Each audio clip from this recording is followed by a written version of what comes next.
Hey there, friends and running fans. This is Amby Burfoot welcoming you to the latest episode of the podcast, Running State of the Sport. And this is George Hirsch, letting you know that today's podcast will be a bit unusual for us. We don't have a guest with us this time.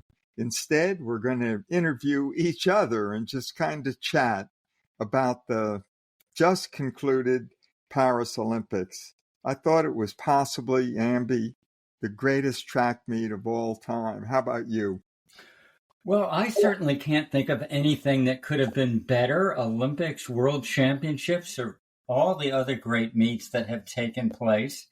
And in addition to that, I'm going to say that while the sprinting was fantastic in the stadium, really the distance events were, the middle distance and distance were the highlight of the meet for me on the track and, of course, out on the road as well. How about, we could go on all day, but we're going to try not to.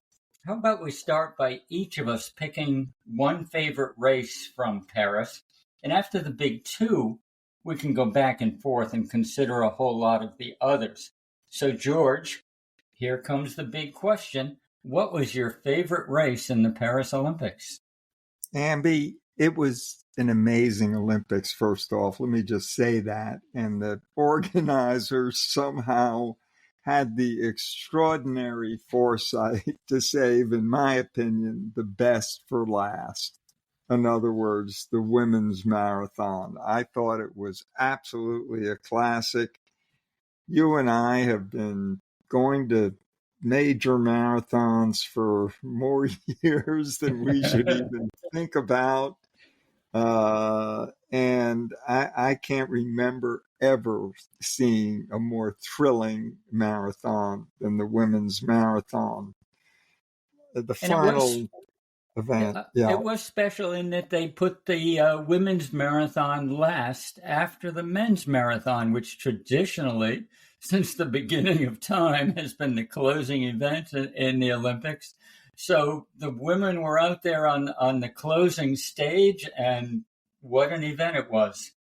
Yeah, what an event it was, Amby. It was something we've been talking about this marathon, both the marathons, for a long, long time, and the lead up, and we knew who the big names were, and there it was. I mean, this race just shaped up. The course was incredibly difficult. The conditions were warm as we knew they'd be. They weren't as difficult as they might have been August in Paris, but my gosh, they were plenty tough. And then all of a sudden that race began to, come down to a few, and who were the few? They were the ones we'd been talking about for months, and with less than 1 kilometer to go, there were the big three of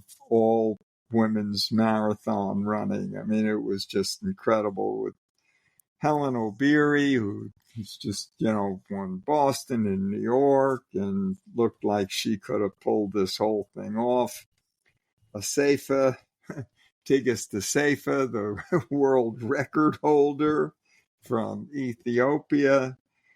And then, my gosh, Sifan Hassan, who had only won bronze medals in the 5,000 and the 10,000, and using her terms was, being quite crazy to come back and try to finish all that off with one more marathon, and she being the second fastest marathon in history. And there they were, and Helen Obiri beginning to fall back with, just a few hundred meters to go. And then it was the two of them. And, this is about leg speed at this point. And let's not forget that the two of them started their global, distance running careers as 800-meter runners. I mean, they've got incredible leg speed. And when they took off, I mean, I just couldn't, my heart was just pumping, and you can tell I'm still, kind of revved up about it, and it was a spectacular finish. They bumped elbows. There's a couple of turns that led into the final finish at the Invalides, and they bumped. I don't think it in any way, from what I could see, cost the safe of the race. It just looked to me like Sifan Hassan just seemed to have a little more in the tank. I don't know how she did, to be honest. It was fantastic, and given the conditions and the course and everything, she ended up setting an Olympic record, which was just all the more, it was incredible. It was a 3-second win, so as good as it gets. I think it's important that we note how an Olympic marathon is different than, let's say, a world marathon major, because as we know, there are, 6 marathon majors now. They're clustered into 2 seasons, the spring and the fall. And by the time you do the division and figure out who's running which of the majors, you've only got one of these people in each race if you're lucky, maybe 2 sometimes, but not very often at all. And even when you do get them together in the Olympics, you don't expect everyone to have their A game on the day of the race. And so what we saw here was everybody in one race, because it's the Olympics, and that is uniquely where the marathoners come together. They can only run 1 or 2 marathons a year, so of course they pick them very carefully. And I don't know, I'm going to say they all had an A race. I don't know if anybody was B+. I read that Helen O'Beary was injured for quite a long time after Boston and didn't really get back to road work until June. But they all had A races on an incredibly difficult course.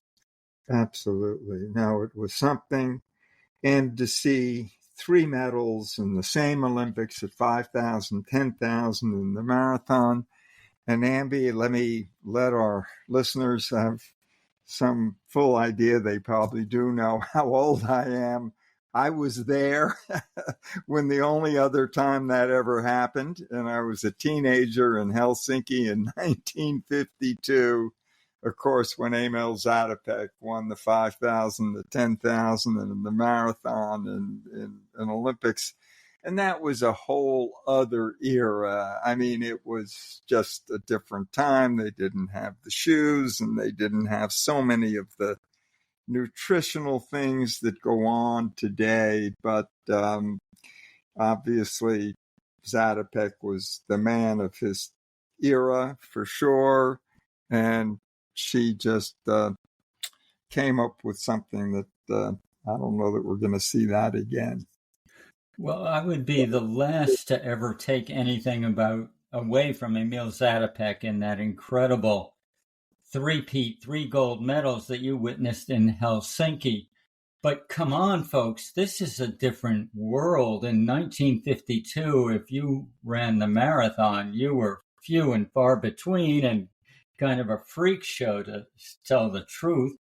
And it's a little bit of a cult event. Yeah, it really was. And, you have to remember, Amby, and you know better than all of us, there were no great African distance runners at that point. That was all to come later in, 1964, a little bit in the 10,000, and then certainly in 1968 in the Mexico Olympics, when we began to see the Kipyegonos and the great Ethiopian marathoners. But it wasn't the global event that it's become for sure.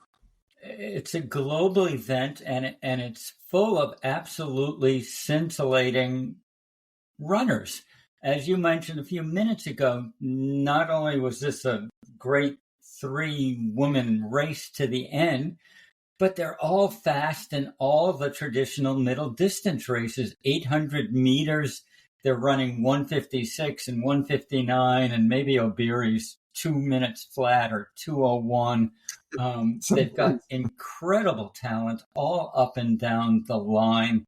It's an entirely different extended discussion to say, how is it that the almost best half milers can also be the best marathoners?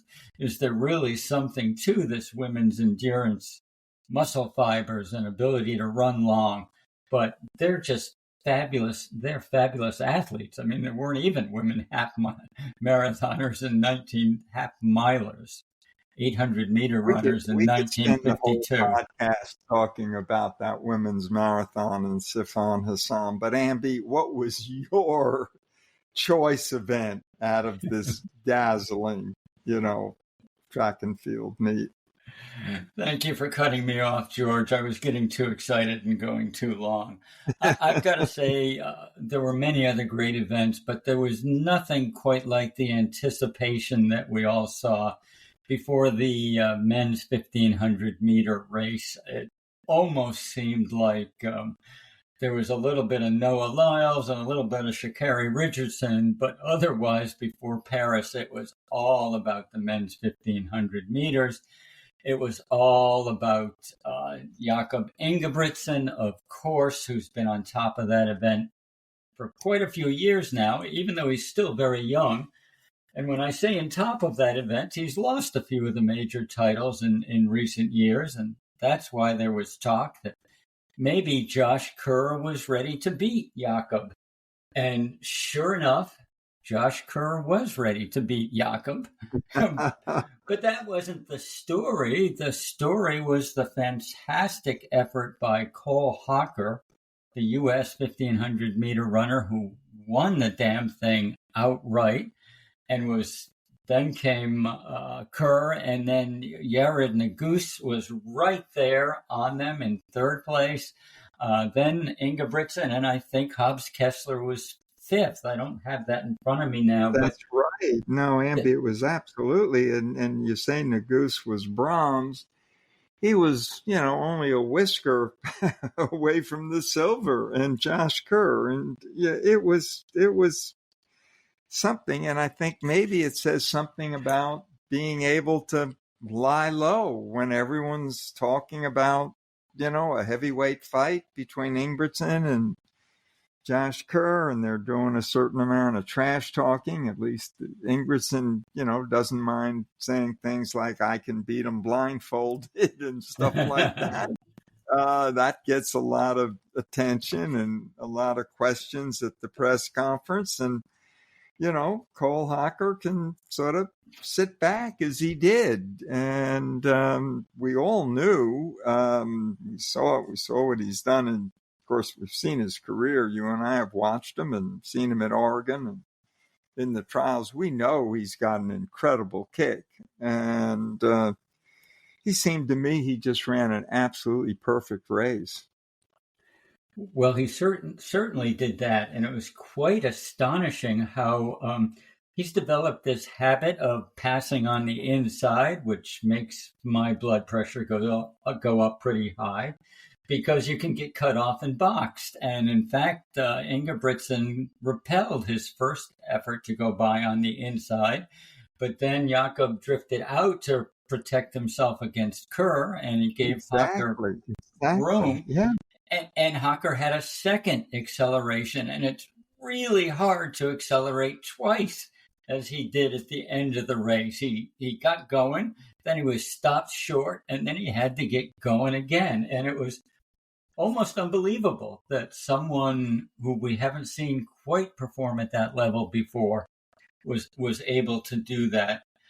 I will say that I give Ingebrigtsen all the credit in the world for the fact that he made the race, and he's made 1,500-meter running in the last few years into a thrilling sport, because we don't have those jog and kick races anymore. We've got somebody out there who's really going for it, winning. His self-belief, he has that ability to believe he's going to win. And as you said, he doesn't always win. He's lost to Jake Whiteman. He's lost to Josh Kerr at the World Championships and 2 successive World Championships. And yet he goes out and he takes the pace, which is hardly, no coach is going to tell you that's the textbook way to run the 1500 final in the Olympics. But he just, he just believed in himself. And I bet, like you, I was pretty pleased to see him come back and win a gold at 5,000 meters. And you could see he ran an entirely different kind of a race in that 5,000. And he is virtually unbeatable in the 5,000 at this point. I mean, everybody else is close to him, sure, but somehow he just steps up to that distance, and suddenly he's got the speed advantage in the 5,000. And how do you beat him at that distance? What do you think? Do you think he'll continue running 1500s? Do you think he'll move up to the 5? Who knows, the 10,000? Who knows the marathon, right? I mean, we've been talking about Sifan Hassan, who's certainly been a track runner until only a year ago, and look at her. So who knows? And Amby, in a way, what set the stage for Cole Hocker? I would say Grant Fisher. I mean, we've got to talk about what he did in this Olympics. I think he answered a lot of those questions that people have been asking for too many years about, what's going on with American distance running. And boy, did Grant Fisher come through, first in the 10,000 and then again in the 5,000 to get medals in both of those. I mean, no American man has ever done that. And he proved that he can run with anybody in the world. I thought his races were so beautifully executed. His self-confidence, his poise, he was special, and I think he really set the pace for a lot of Americans who followed him in this Olympic Games. I think there's no question about that. And I heard so many of the other athletes say that. It's not like they needed us to tell them that Grant Fisher got things off on the right foot. They saw it. They acknowledged it. They were excited by it. And he's clearly the Galen Rupp of this era and maybe more. I don't know where he's headed. I wonder, of course, if he's going to show up in a fall marathon this year or something. I do too, Amby. You know where I'd love to see him run. Of course.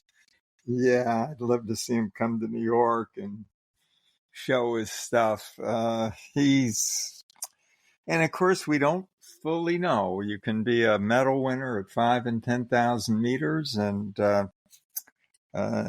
we're not sure what that's going to produce in the marathon, but more and more we are seeing that track speed is what you need. And at some point it's inevitable. He's got to move up to the marathon. And speaking of track speed, that's not what I associate with Grant Fisher, but you know what? He was moving pretty darn good at those end of those races. And in the 5,000 in particular, I think he kicked from like 9th to 3rd in the last, 150 yards or so. He was flying at the end. He looked great. It was impressive. I agree. And speaking of people he inspired, Amby, we've got to give a big shout out to Kenneth Rooks. My gosh. There's the guy who was on nobody's list of medal winners at the Olympics. Maybe Ed Eyestone believed in him. You and I talked to Ed only a few weeks before the Olympics on this podcast, and he certainly spent some time talking about Kenneth, and Kenneth did win our trials, but that's a long way from what he did in those Olympic Games in the steeplechase. It was just an incredible performance, and with less than 400 meters to go for him to charge into the lead. It was as if to say, I can do this. I mean, I'm going to win this darn thing was his whole, message. It very much looked like he could have won it at that point. We didn't see that early in the race because, of course, he was settled back and running exactly where he should have been running and exactly the pace he should have been. And you would have figured, okay, he's going to finish 8th or 10th, which is about typical for an American steeplechaser if they get to the final.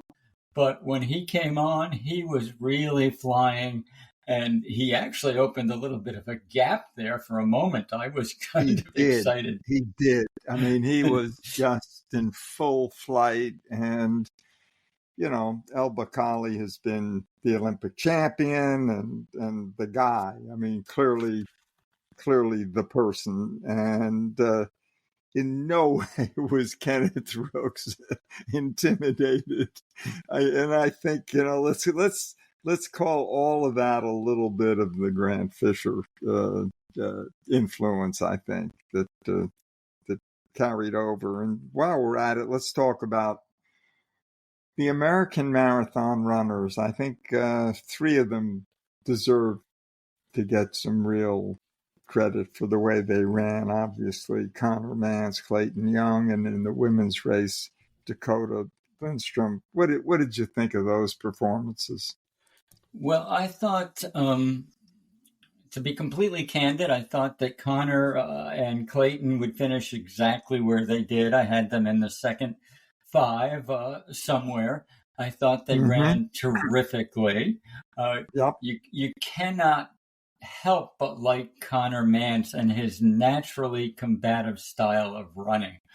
In the marathon, we don't always consider it the smartest way, and in other distance races also. It's not the Grant Fisher way, but it's just great to see him out there, fearless, running after the best in the world and seeing how he can measure up. And, of course, he and Clayton were really close to the field for halfway, and then they started losing a little bit of ground. The men's marathon was interesting, of course, because we were all rooting for Eliud Kipchoge. And if you weren't rooting for Eliud Kipchoge, perhaps Kenenisa Bekele, who's even older than Kipchoge, 2 or 3 years. 42. I mean, 42. To see these legends out there, is really something. So we're both a little older than 42. What did you think watching these guys run the marathon? Watching Eliud. Watching with Eliud. I was rooting for him. I had a real warm spot hoping that we would see Eliud run well. I honestly didn't think he was going to. There was very little evidence, Amby, in the last year or two. The performance in Boston, which was not his kind of flat, fast course, didn't go well for him, nor did Tokyo. He ran one good marathon, but again, that was that Berlin, that sort of time trial course. And this was anything but. I mean, you saw the hills in this course and everything. And he had problems along the way. And this is the first marathon he's ever had a DNF. And for him not to finish, he's proud. And I know that wasn't what he wanted. And he just stopped and said that was the end of his Olympic career, and what an Olympic career it's been. And he gave his shoes away and his socks away to people on the course and his shirt. And then they followed him. Apparently a few hundred spectators, walked with him until he finally got a ride back to the finish. And just a testimony to the legend that he is and the person that he is. Well, that's the story I was interested in. I wasn't sure if you had heard it. I picked it up somewhere along the line. But apparently when he was finally reduced to a walk, there were several hundred, maybe 300 other people who outside the barriers walked along with him, almost an honorary procession or parade with Elliot. And at some point, he started stripping off various pieces of his gear, his Gave it headband, all and his away. shirt, and his shoes. I suppose he was still wearing something when he got in a taxi and got back to the finish line. I did see a bare-chested photo of him. But there's some people out there with some pretty good souvenirs For sure. in Paris. So how about the idea that a substitute who wasn't even put on the team in the men's marathon until July 27th was the precise date. I saw that somewhere. I don't want to say he dominated the race, but he almost dominated it the second half with a clear... It was not, we're not talking about the race the way we are with the women's race. It wasn't that interesting because he took the race in hand, and it was his race, and he didn't give in. He held his margin all the way through. The last, I don't know, 7 or 8 miles of the marathon. He was very good, and we talk about him as a substitute, but let's not forget, Amby, he's a substitute who won the New York City Marathon this past year and set the New York City Marathon course record. So, coming off the bench, he had pretty strong credentials as far as I was concerned. And New York City is a totally flat course, correct? Of the World Marathon Majors, it's the course I think that would have been the most comparable. It's not nearly as difficult as the course we saw in Paris, but then again, the Chicagos and Berlins and even Londons they're just fast courses, and so I think it was a good story that he hadn't been selected and he was just added to the team as a substitute at the end. But as I say, he was a guy from the moment he was on the squad. You had to put him on the list of people you were looking at. Let's talk a little about Faith Kipyegon, Amby. My gosh, we can't get away without that. We can't. My first question, not to be negative, is how did she lose the 5,000 meters? I kind of had her in the gold medal column for both the 5,000 and the 1,500. It's true, and we don't know, what that was a fairly hard bump. They almost disqualified her for it. Mm-hmm. And then I think they came to realize that, it was not something that she did or did intentionally. And you never know what those things do to a runner, a jolt like that in the late stages of a big race. But I agree with you. She's such a dominant runner, and you've got to give enormous credit to Jessica Hull of Australia. She's just lowered her times, and she's the one person that I think Faith Kipyegon really had to be at least somewhat concerned about as she was running on her way to her third gold medal at 1,500 meters. That's an incredible streak that you don't ever Nobody's see. done it. No, she's the first to go there, male or female. Yeah. I'll add that I totally agree with you. That early disqualification in the 5,000 really bothered me, and I was quite happy when they... off. It seemed off. I'm glad they corrected it. Agreed. Quickly. Well, Amby, we've talked a lot, but I'll tell you what to me was the single outstanding performer, and we haven't even mentioned her yet in track and field. And I think that one has to go to Sydney McLaughlin-Levrone. I just think there was no one else. She's that runner of a generation that you just very rarely get to see. And, the Usain Bolt, the kind of a runner. Another world record at 400-meter hurdles. And when she wins and runs, it is just convincing. There's no one. We thought Femke Bol, based on her times, was going to give her a race. And we knew that Femke Bol was super fit. We saw what she did in the mixed 4x400 relay earlier. And she ran a 47.9, which very few women have ever run in a 400-meter relay leg. And she wasn't even on the same planet as Sydney.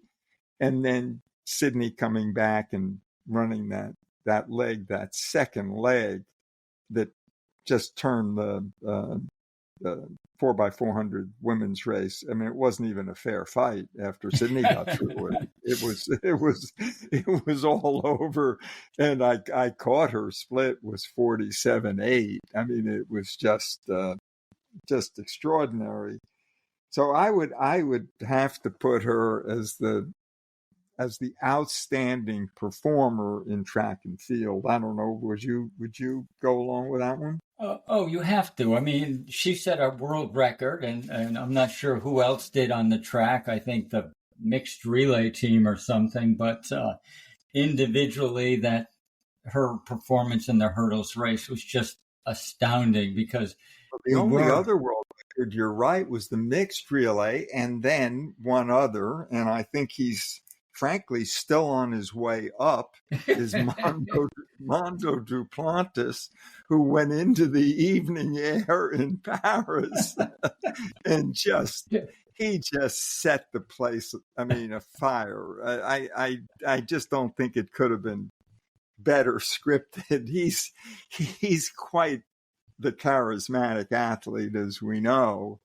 And all alone, he had already won the event. He sets it at the world record height, 20 feet 6 inches. That's a long way up, folks. And he misses the first two. And sure enough, the King of Sweden is there cheering him on, and 70,000 people are absolutely going out of their minds.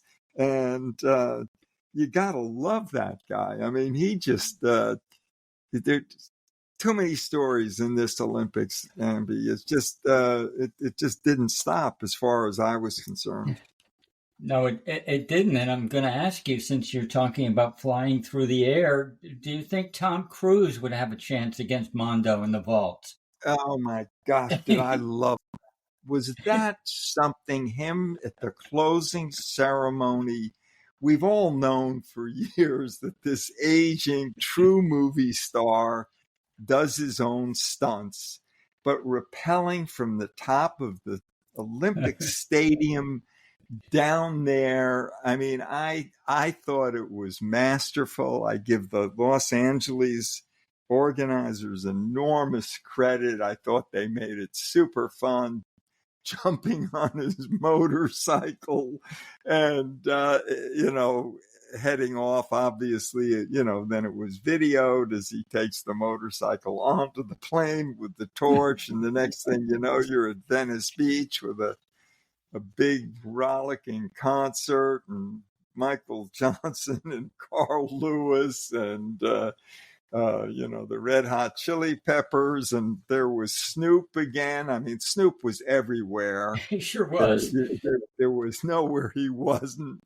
And I heard that some people, I mean, social media can, have its own point of view and sometimes be cruel. I heard some people were getting too much of Snoop, but not me. I thought he was engaging, and I loved it because he was loving the track and field. He was loving the events, and you really knew that he cared and was supporting those athletes. And I just thought it was a good decision on NBC's part. I think there were so many great things about this Olympic Games, Amby. It was, I mean, of course, you don't get a city to showcase like Paris. I mean, that's just simply the way it is.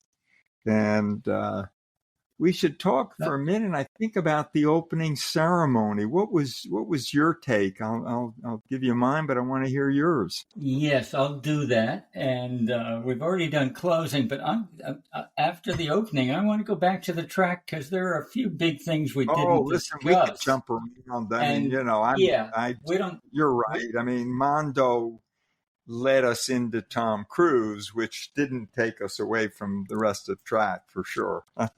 So let's do the opening ceremony and see if how quickly we can do it. I've been fortunate enough to go to a bunch of Olympics, and the opening ceremony has always been my favorite event. I've practically scalped tickets sometimes when my athletics pass didn't rank as high as the all sports pass. And it wasn't my favorite opening ceremony. I found it a little bit slow paddling down the Seine River. There were outstanding moments, but I must admit I've seen some incredible Broadway acts, action and stage scenery and costumes and things happen in prior Olympic opening ceremonies in the stadium where it was contained and you could follow it easily. And I actually preferred those. When it comes to Paris, absolutely no question, can't beat it. I didn't like that the marathon coverage had so much time looking at Paris rather than looking at the runners.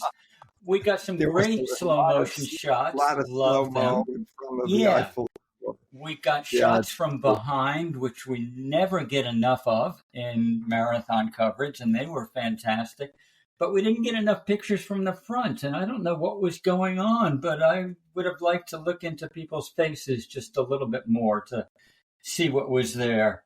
You have any opening ceremony thoughts? Yeah, and the opening ceremony, at first I was sitting there, as you know, I was watching this in real time with friends in Italy and the whole early part of the Olympics. And gosh, I thought, this is a novelty. This is really something, these boats coming down the Seine. But then very quickly, I began to see a certain sameness. There was one boat after another, and sometimes they'd have more than one country on a boat, Fiji and Finland and so on. And then it hit me what was missing, Amby. And what you and I think, have always loved about the opening ceremony, whether we've been in the stadium or watching it on TV, is the personal nature. When a team comes in, the camera focuses. I mean, here's the French team, and here's 7'4" Victor Wembanyama, the rookie of the year and the future of the NBA. And there he is. And here's Kenya. And now it's a chance to show Elliott and the greatest marathon runner of all time. We didn't get, it was very impersonal, I felt, the opening ceremony. So after the original sort of uniqueness of it, I came to find it didn't deliver for me the way the stadium opening ceremonies do. In other words, I'm with you on that one completely. George, you're more of a sprint expert, I think, than I am, although our 100-meter times might be equally slow, somewhere around 37 seconds or something. But there was a sprinter named Sha'Carri Richardson, who was Sha'Carri, who was the most publicized pre-Olympics. There was a sprinter who got COVID in the middle of the Olympics. There was a sprinter who won 3 gold medals, which isn't a bad harvest in the Olympics. I agree. What can you say about those in retrospect? I felt the sprints were a big part of it. And Julian Alfred didn't get enough play before the Olympics. And I think that was why it seemed a little surprising, even shocking to some of the viewers. She was the NCAA champion at 100 and 200. And of course, she became a wonderful story because the island of St. Lucia had never won in a medal, more or less a gold medal, and then a gold medal in the most sort of heralded of all events, the world's fastest woman, 100 meters. It was terrific. And Sha'Carri did a really good job. She ran second. She ran a brilliant anchor leg. She had to come from behind because of a baton bobble, which seems to be a U.S. specialty, as we know, in the 4x100s. But the talent was so good that Sha'Carri was able to pull it out. Noah Lyles, I think, deserves a lot of good conversation. His win in the 100, you talk about winning by a whisker over Thompson of Jamaica. I mean, folks, 5/1000th of a second. I don't know how you can explain what that is. I watched it on TV, and I didn't know who won the race, simply until they called it. And it was very clear to me from looking at the face of Noah Lyles, he didn't know who won the race. It was that close. And he was certainly nowhere near winning it for the longest part of that race. That's right. He pulled it out in the last he pulled it out on the lean. I mean, I think college coaches should show the photograph of Noah Lyles leaning at the tape as something that they should teach their sprinters what to do. Then coming back in the 200, and you and I knew who let's say Tobago was. Tobago of Botswana, because he's been this teenage sensation again, but he wasn't featured big time. And Noah Lyles came third, as we saw. Turned out he ran 19.7, a pretty darn quick time. And then we saw him virtually collapse on the track after. And that's not the way 100 and 200 meter sprinters finish their races. This was not a hot day, hilly marathon he just ran. And it was clear that when the medical people had rushed him into a wheelchair, that there was really something going on. And then only then we learned that he had been diagnosed with COVID. And I saw the interview he did with Lewis Johnson. Shortly after that, he was a different person, and I found him subdued and classy. I mean, we all know Noah is a showman, and he's out there to make it fun for everybody, and different people may have different views of all of that, but in his interview here, he was just so good. And he said to Lewis Johnson that he had been so saddened by the bronze that he had won in Tokyo that he had really set his mind to winning the gold, of course. And now, coming off this COVID, he was really, he felt really proud of himself. And he said the bronze meant so much to him, whereas the bronze in Tokyo, the very same bronze, had been such a disappointment. And it's just an example of sometimes, the real person comes forward, and sometimes it takes a defeat, to bring it out. And I was sorry we didn't get to see him. It would have been a great race, I think. We don't know if he could have run 19.4. I mean, it was awfully fast. And what would have happened in the relay? The U.S. messed up, of course. And if they hadn't have had to change the team, who's to say? A lot of what ifs, but they might not have had the problem that they had on the pass from Christian Coleman to Kenny Bednark. They changed the order, which a furious Carl Lewis just criticized not the runners, he criticized the structure and the organization, because this just keeps happening to American sprinters. The talent is there, and they just can't seem to get the baton around the track. And the 4x100 must be so technical. But on the other hand, if Canadians and people like that can do it, why can't we do it down in the lower 48? It can't be impossible, but we certainly don't come through. And well, it's something about the way you change the order and keeping a team together, and sure, how much practice time you insist on. I mean, these guys are superstars here. If you're a Japanese sprinter, and those guys, I mean, man, they pass the baton brilliantly. But they're not guys that are, superstars.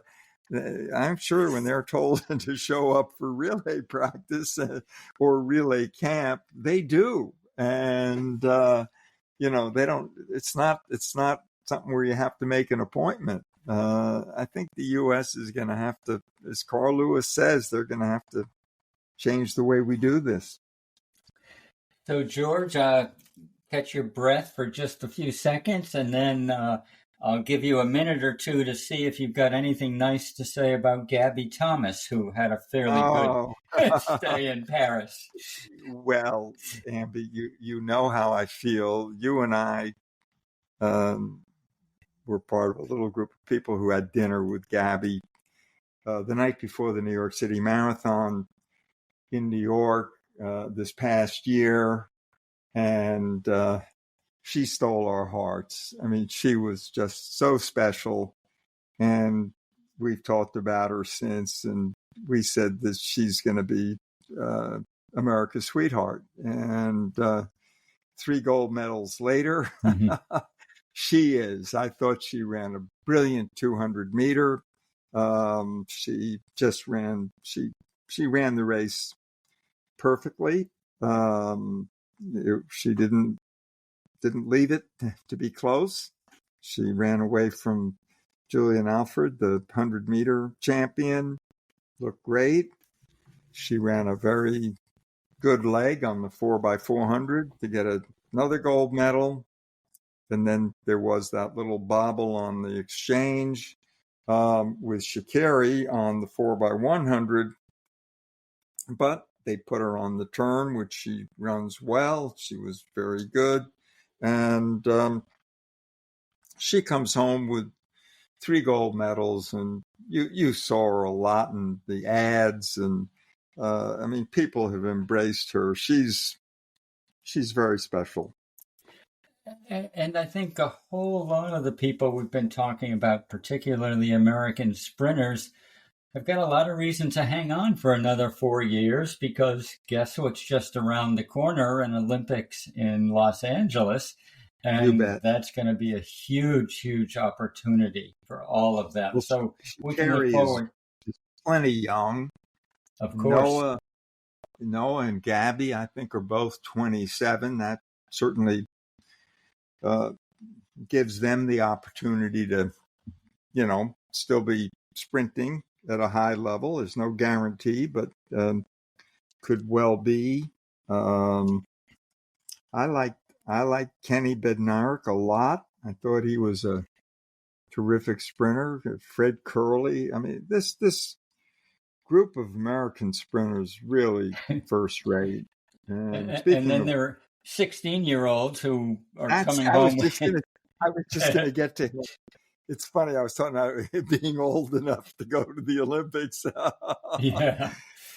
Wasn't that fun? I mean, Quincy Wilson from Bulis High School down in Maryland. And, I think we who followed him through the trials and this year of school, I mean, he's only going into 11th grade, but gosh knows he's got something to, for show and tell when he gets back to school, and that's an Olympic gold medal. He did run the first round, And, the team was in a bit of a hole. And thanks to Vernon Norwood right away on that second leg, they got themselves back into the race pretty quickly. And then in the final, I thought that was a great 4x400 final. That's worthy of a mention. And we haven't even mentioned Rai Benjamin and Karsten Warholm yet, but Rai Benjamin anchoring against Tobogo, the 200-meter Olympic champion and the 400-meter hurdles champion. I mean, they went step for step with each other, and Rai Benjamin held them off, and I thought it was pretty darn fantastic. And the 400-meter hurdles race, we all remember how disappointed Rai was when he was beaten by Karsten Warholm, both of them getting under the world record in Tokyo. And then for him to come back, and he won, and he really won this race. I mean, he got everything out of this Olympics that he could have hoped for. Well, George, we're going to try and be finished up in 2 or 3 minutes, but we haven't yet talked about my absolute favorite track distance in the Olympics, and that's the 2-lap event, the 800 meters. So I'm going to talk a little bit about the men, and then we'll go to the women's race because that was spectacular too. In the men's race, it was won in a personal best of 1:41.19 by Emmanuel Wanyonyi of Kenya, about whom I know nothing except he's damn fast. And there were plenty of people right on his heels. And one of them set an American record in the race, finishing outside of the medals. Bryce Hoppel ran 1:41.67. So he was in that 41 atmosphere also. Just an American record, we should say. American record. He looked terrific and all the way through. He sounded confident. He ran great. So did everybody else. That's what happens in the Olympics. But he's one more who's going to be motivated to keep after it for a few more years. And Amby, I'm not sure that story is fully over. There are rumors. You've seen them, I suspect. I haven't. Tell me. There may be a drug positive. And I hate to mention these things if they're not coming about, but there's been some talk just before we've come on the air here.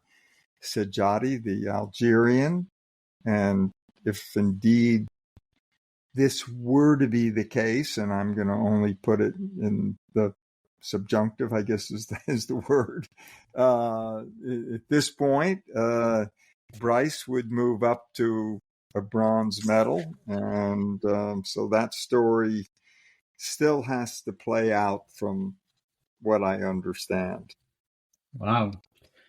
Well, I haven't heard many other, if any other, in the U.S. in athletics doping stories, so we will have to wait and see on that one. I loved the women's 800 meters because Keely Hodgkinson was the strong favorite all the way through. Everybody had everything pinned on her. You could see it in her face and every round and every moment she was on the track until she had finished. She looked like she was pent up, nervous, and all business. But my goodness, she ran an incredible, all business-like race. I was worried she'd go out too fast and blow up. I was worried she might get nervous with the other runners around her for 600 meters, and they were right beside her at 600 meters. None of those things happened. She just stuck to what she knew she was supposed to do, waited for that last 100, 150, and she's been strong all year, and she was strong again there, and that was a brilliant victory by her, I thought. You have any thoughts on the women's 8? No, I agree with you. It was another wonderful race. And, the whole Olympics, Amby, just really, there was there was a lot beside track and field that really got me excited. I mean, Simone Biles for sure, but the American men's basketball team, those 3-pointers that Steph Curry was throwing up against Serbia, 9 of them, and then against France, 4 in less than the last 3 minutes of the game to seal the game. It was just something. And, you had Kevin Durant and, of course, LeBron. And interesting how good teams like Serbia and France are. And, Joel Embiid, who's the great Philadelphia 76ers player, he's both a French citizen and an American citizen. And I understand that President Macron, this is some months ago, had called Joel and urged him to play for France. And of course, he ended up playing for the U.S. and did very well. It sort of makes you wonder if he had been playing on that French team, what might have happened. I mean, he was terrific. He got 19 points in one of the games, and he was a major factor for the U.S. So, it's fantastic that the Olympics and the world of sports is broad enough that so many countries can have winners and medalists and opportunities out there. And of course, the French had their 4 golds from Léon Marchand, I think, and he's probably Léon Marchand. He could be president of France. It's a next election at this point. I think he could easily be president of France. Yeah, you bet. So yeah, the French people and the fans and the stadium packed. Amby, you and I have been to an awful lot of Olympics. And we've gone to morning rounds where they don't run the finals. And the stadium has often been, partly filled, half filled, that kind of thing. None of that in the Stade de France. It was full every single session. I mean, the French embraced this in a way that it was just phenomenal. I mean, the entire Olympics, everything about it struck me was pretty picture perfect. To me, the biggest winners of the Paris Olympics were just what you said, the French people and their support of all the sports and all the sportsmen and women. And I think of France, and this is a guilty characterization, I'm sure I think of them as being dour and sarcastic and not more protesting than supporting most things. And part of the Olympic opening ceremonies that didn't work for me was that the riverside and the river was so immense that you didn't get a sense of energy, or at least I didn't. And I was really worried about what would happen when we went to the track stadium the first day. And there they were in the opening rounds, packed in there, loving every moment, rooting for their own people, 10 times as loud as everybody else. But that's fair game. It's what every home country does. And they were just sensational. They could not have been better. And I hope they get a long, brilliant high out of this Olympics they put on, because they certainly deserve it. So, Amby, let me sign off. I'm going to borrow a phrase from Casablanca. We'll always have Paris. Oh, we'll have Paris. So I think George and I have pretty much said what we were going to say today. It was not scripted. We jumped around a lot. We had a lot of fun, and we hope you enjoyed some of the observations. We're sure you had many thoughts of your own. At any rate, that's it for this week's episode of Running State of the Sport.